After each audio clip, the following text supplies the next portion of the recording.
Terdakwa Ferdy Sambo mengaku percaya diri bahwa skenario tembak-menembak dapat menutupi peristiwa pembunuhan Yosua. Namun skenario ini gagal di tangan anak buahnya sendiri.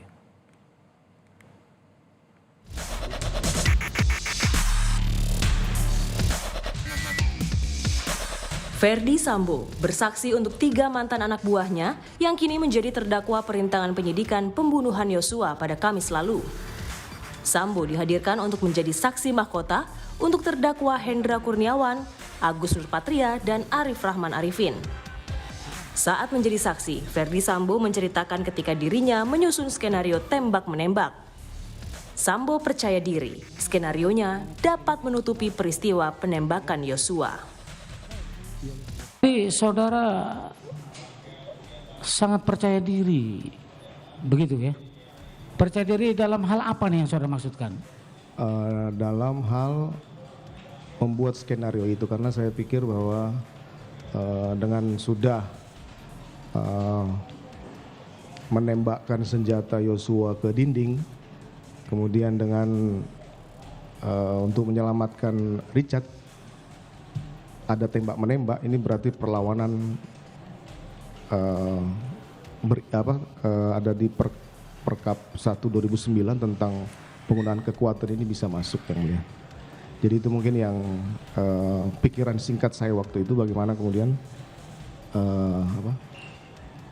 penembakan ini bisa membantu ataupun bisa melepaskan Richard. Itu yang saya sesali terus, yang mulia. Itu ya. Pemikiran pertama saudara ya? Pemikiran pertama itu. Pemikiran pertama saudara. Alih-alih berhasil, skenario Ferdy Sambo justru gagal total.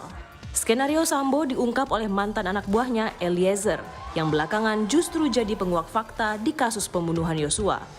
Dalam program Satu Meja edisi 7 September 2022 lalu, Kapolri Jenderal Listio Sigit Prabowo menyebut memanggil Barada Eliezer saat masih diperiksa oleh tim sus.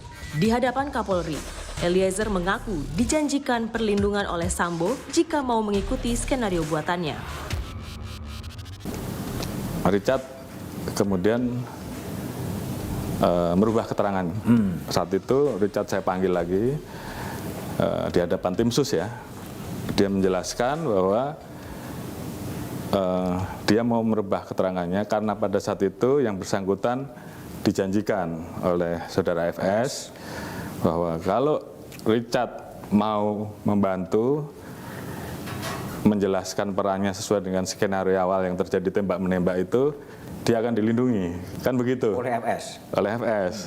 Namun faktanya kan pada saat itu si Richard kita tetapkan sebagai tersangka.